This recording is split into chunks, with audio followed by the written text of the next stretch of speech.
Well, good Saturday morning to everyone. It is 10 a.m. Eastern Standard Time, and that means it's another version and a very special live Facebook Live on We Are Dementia Strong because we have our friend and phenomenal person. She's just a good friend of ours. Her name is Quinn Trujillo, and she's joining us to let you know a little bit about what she does and why she does it. But first, let me give you our her bio, just so you'll know a little bit about her. Quinn is a senior real estate specialist. She has gone even further than that by also becoming a trained person living to train to work with persons living with dementia. She states, as your realtor, your goal is my goal. She wants you to be able to transition seamlessly. As a former stay-at-home mother of 4 boys, she knows how important a home is to you. Her goal is to leave you feeling confident that you have a true professional working with you and for you. She earned a bachelor's degree in finance from the University of South Florida.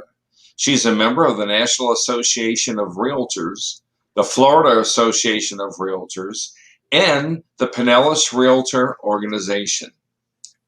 She's a designated senior real estate specialist, and her approach to real estate is as a business, not a hobby or a part-time job.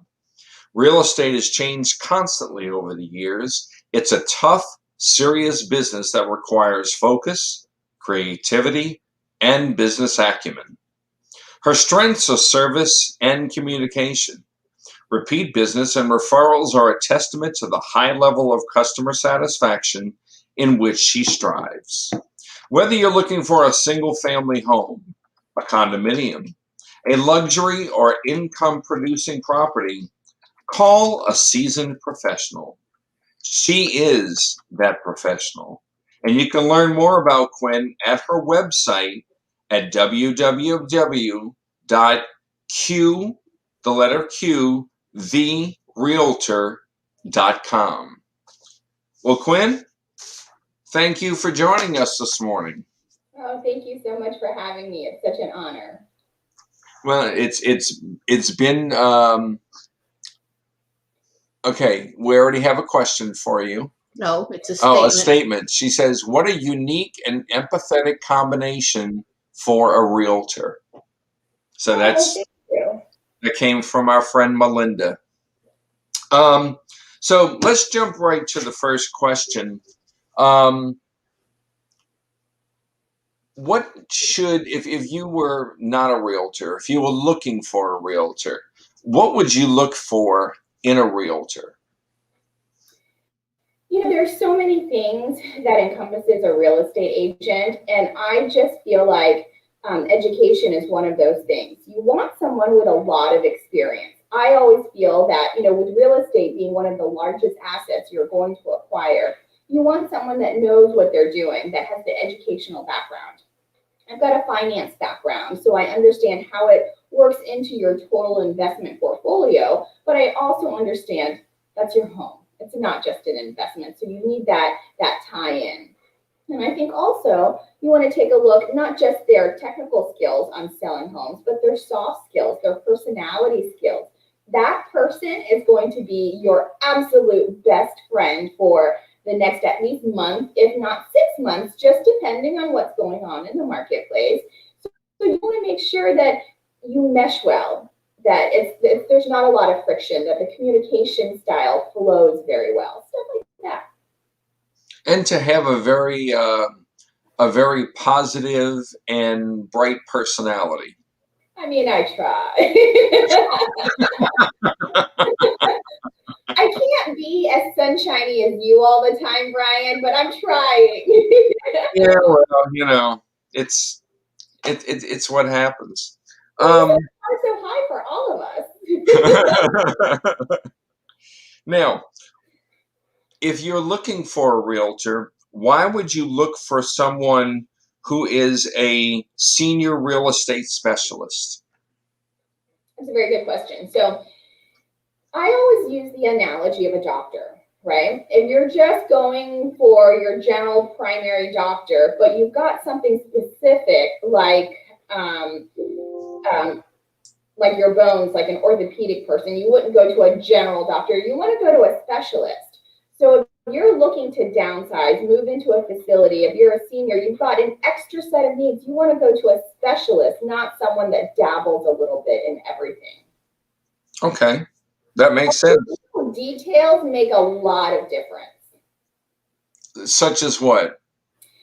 Well, so like with our seniors, we need a patient care advocate a lot of times, right? Well, I know one. I know a patient advocate. Yeah, he's very good. And I hear she's one of the best in the business. I mean, you can't go wrong. I know, right?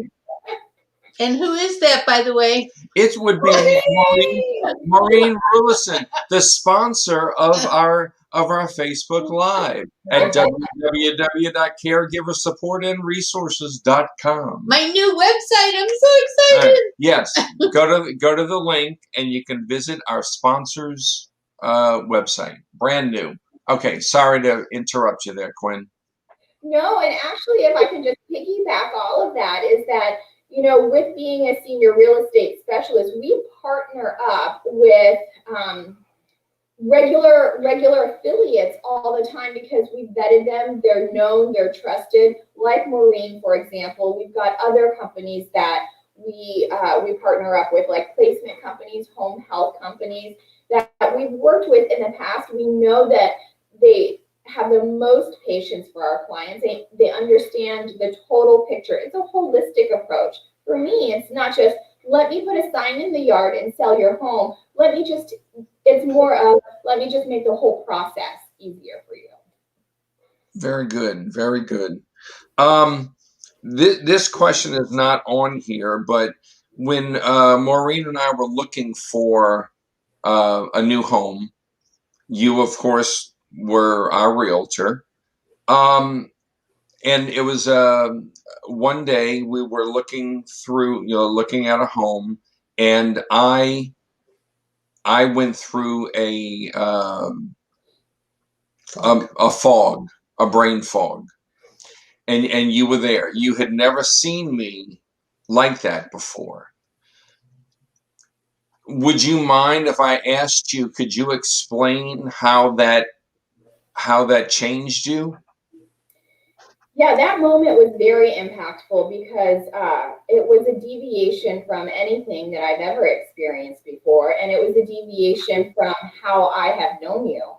So for Maureen to tell me that you've been in a fog before, and for me to see it, are two totally different things. Until you actually experience something, it's not the same. And I really felt like that gave me a deeper understanding. So I never want you to be in a fog, but I was very grateful that I was actually there to kind of see it, to experience it. And it gives me a deeper level of empathy and understanding moving forward. Well, thank you for that. And what I have to say is that you handled it very well, Quinn.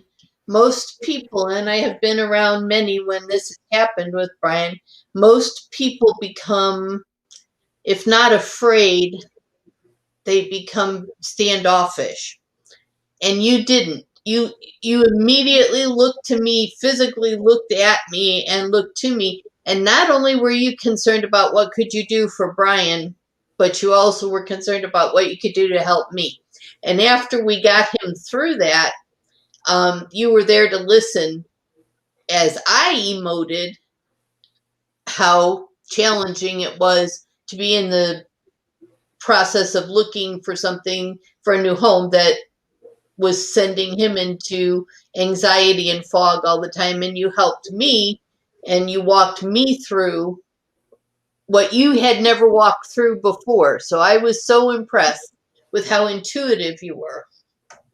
Oh, thank you. Thank you very much. Okay, so Melinda has asked what exactly happened when Brian had the fog.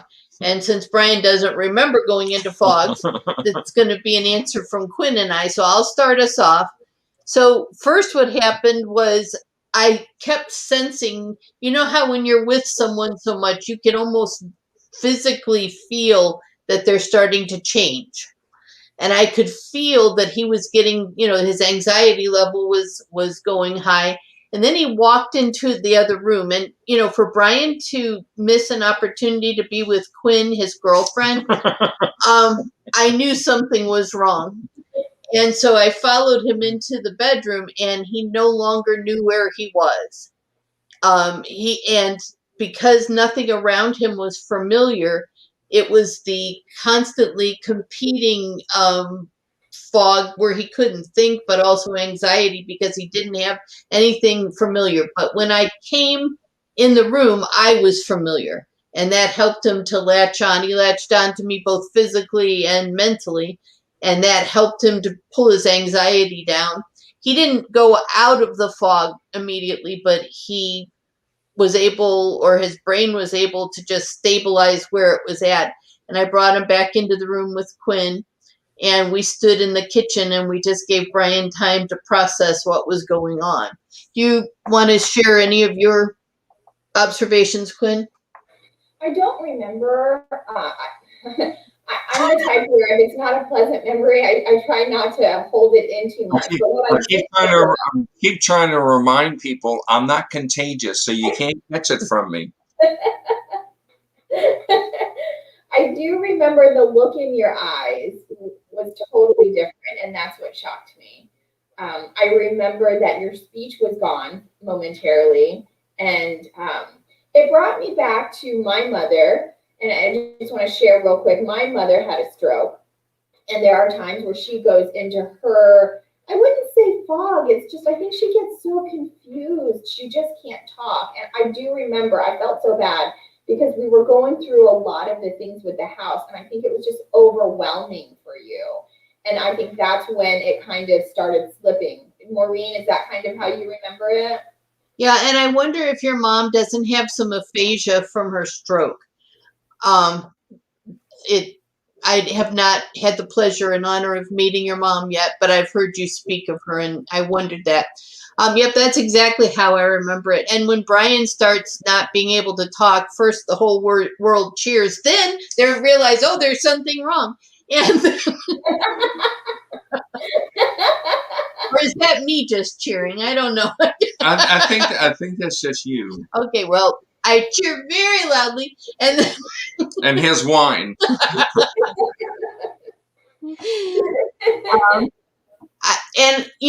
I have become, I don't want to say equally aware, but somewhat equally aware that when we're in a situation where we're with people who've never experienced anyone with dementia going into a fog before, I also feel a responsibility to calm them down. Because it's very scary to watch someone who 5 minutes ago was speaking with you and joking and laughing with you and participating, and all of a sudden now they don't recognize you. Their eyes look like they don't even see you when they're looking at you, and their speech, it becomes, if there is speech, their speech becomes very chopped up, Yeah. and a little bit irrelevant to the subject. So I do try to, if we're with other people, I try to watch and balance that they're not freaking out, because if they freak out, that'll freak out Brian more, and then it just spins out of control. So there you go. Thank you for that.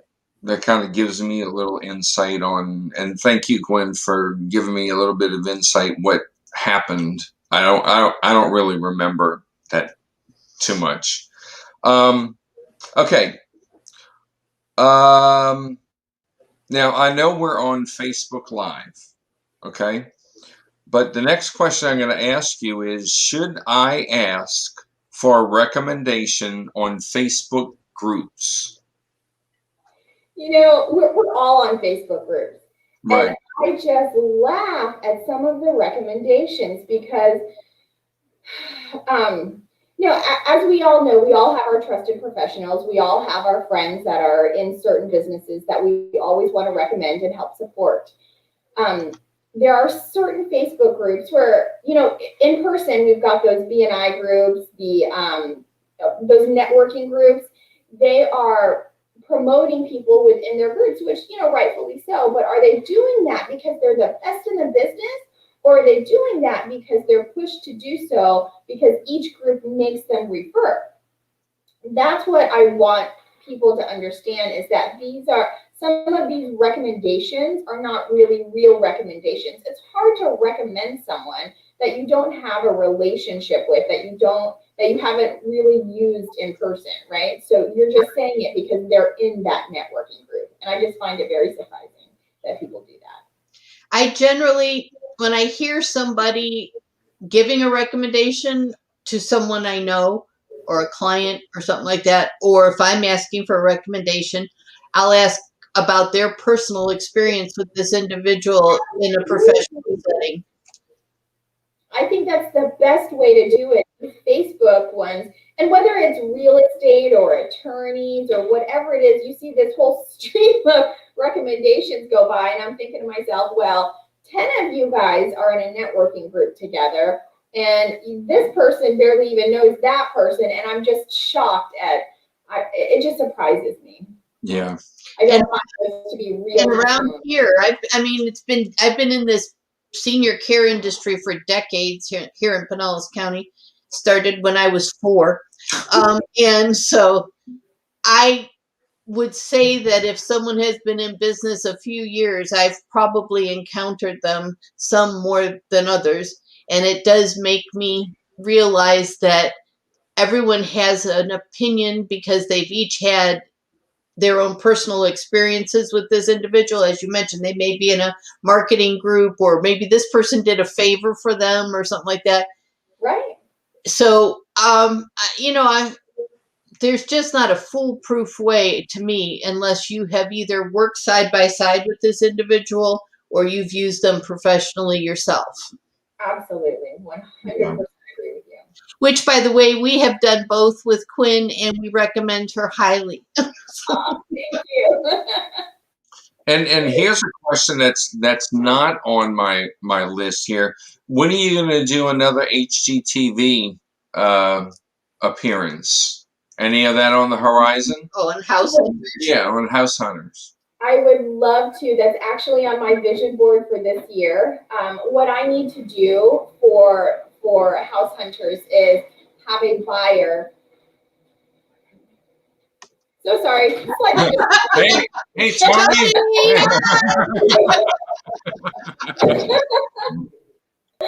What I have to do is have a buyer that fits the HGTV profile and wants to do an episode with me. It's usually 5 days of filming, so a lot of times it's hard for my buyers to take 5 days off of work. I got you. We sure would love to see you do one and them allow you to do one that is working with a person living with dementia. That would be spectacular. That would make it. Come on. I'm ready. That would be huge for people to act. It's one thing when you hear about it, but when you actually see it, that's when you get the full impact. That's when you become compassionate. Yeah. So, okay. Another question. What do you use from your Alzheimer's training when you're working with a person living with dementia? I think the Alzheimer's training was step 1, but I think what I take out of it more is real life. So what I experienced with you, what I experience out in the real world is just so much more impactful. I can read about it and I can answer the questions on it, but just experiencing it elevates it to a whole nother level. And I think the number one thing that we all need to realize, in regular real estate, but definitely working with persons with dementia, is the patience and the empathy and the understanding.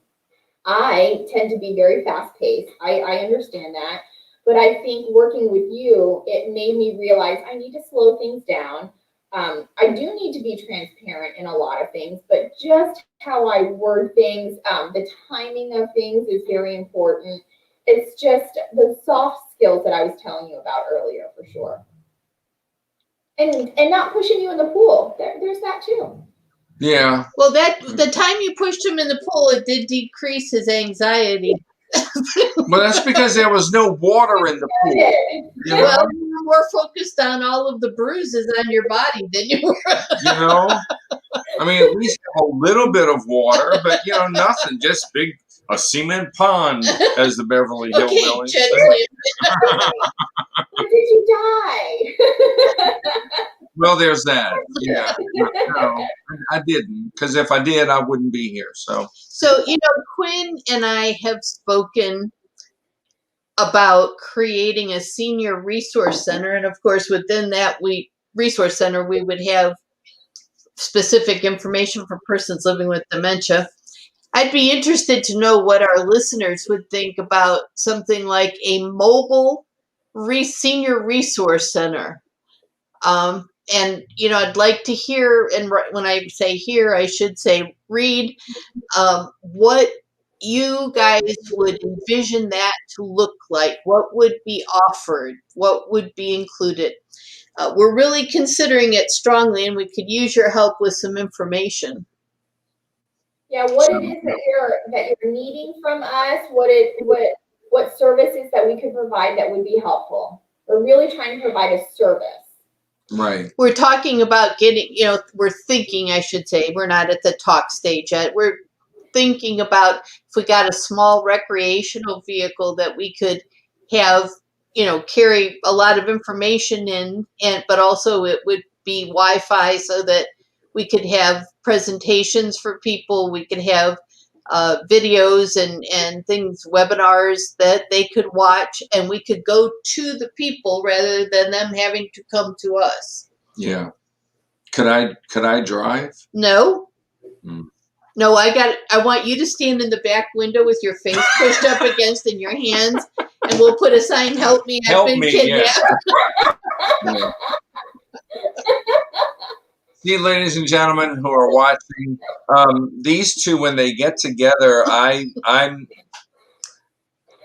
need therapy usually after. So, that's just not true. You ask for this on a daily basis. because I enjoy it. So, okay. What would you say was one of your most defining moments as a realtor? My most defining moment? Yeah. There has been so many little things along the way that's been so impactful for me. There's been times where I've had family members cry. There's been times where I've had my actual clients cry. And for me, a transition of a home is very hard. A lot of times this is the last move that my clients are going to make, and they realize that. And all of their hopes and dreams and expectations were all in this home that they had. It's a physical structure of their dreams and memories. And for me to tell them, okay, well, we need to do this, this, and this to get it ready on the market, it's very realistic. It brings it very real to them. Whereas they kind of thought they were going to move. They kind of were in discussion about it. But when I come along, it's very real. So for me, it's the emotions that come out that impacts me a lot. Yeah. Well, I just wanted to ask that because, you do. How does it feel for you when you go through a transaction? You're helping people find a new home, and when they find that one place, and then they walk in, and right then and there their lives change. That's got to give you like a euphoric feeling. It's like butterflies in my stomach. You hear the angels singing, and I actually, it really is. And you would think after doing this for so long that I would get jaded on that, but it still gives me that happy feeling every single time. And Maureen said something about how, knowing someone for so long, like you, she's very intuitive on your body language. With my clients, my buyers, I feel like I've talked to them for so long. I know exactly what they want. We drill down on what their hopes and dreams are, that when I see them walk in and their body language changes, I already know this is the house. They're going to make an offer. You get that feeling. Oh yeah, absolutely. Yeah. Their body language changes. And a lot of times, in our industry, they say buyers are liars. Well, it's just because they haven't really been able to communicate what it is that they want. And sometimes things change going out in the marketplace. They think they want something, and then it doesn't actually realize itself. But body language, it's hard to hide body language. So that's what I really take a look at. Right. Now, what if you were showing a house for a family or a couple where one of them does have a cognitive issue, and they need some things changed inside the house before they move in? You know of and you work with people that do that, right? Yeah, there's a handful of companies that I like to promote. I haven't come across that too often, but the few times that I have, it has never been an issue at all. Okay, because I was thinking, what I do remember about another house that we were looking at, there was like 2 or 3 steps that went down into the den. I guess that's what you would call it. Right. And we knew right off the bat that was not going to work, because I would be, falling on my face any number of times going through that. We tried pushing you down a couple of times just to see if you'd remember those steps. Do you remember that? Wow, look at the time, ladies and gentlemen.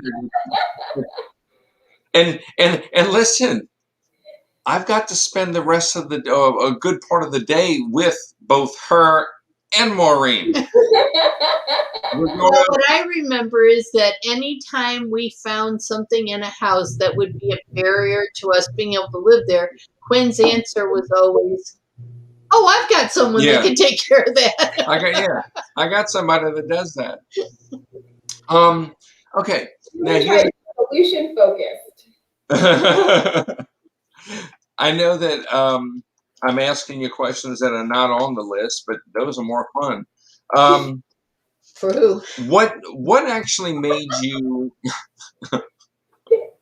What actually gave you the drive to become a realtor? Why did you become a realtor? You're gonna love this one. You're gonna love this one. I don't share the story that often. Okay, there's only about 1,000 people in our show. Like I said, I was a stay-at-home mom, right? It really was just going to be something that I could buy shoes with.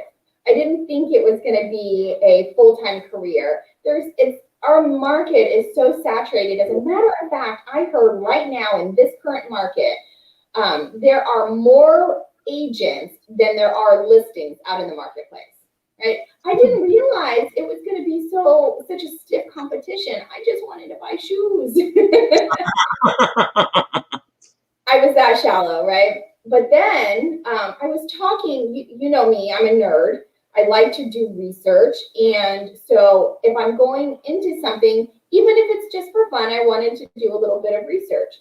Well, I was talking to a specific realtor, and he said to me, "Honey, you don't have what it takes. Stay home with the boys because you're never going to cut it in this industry."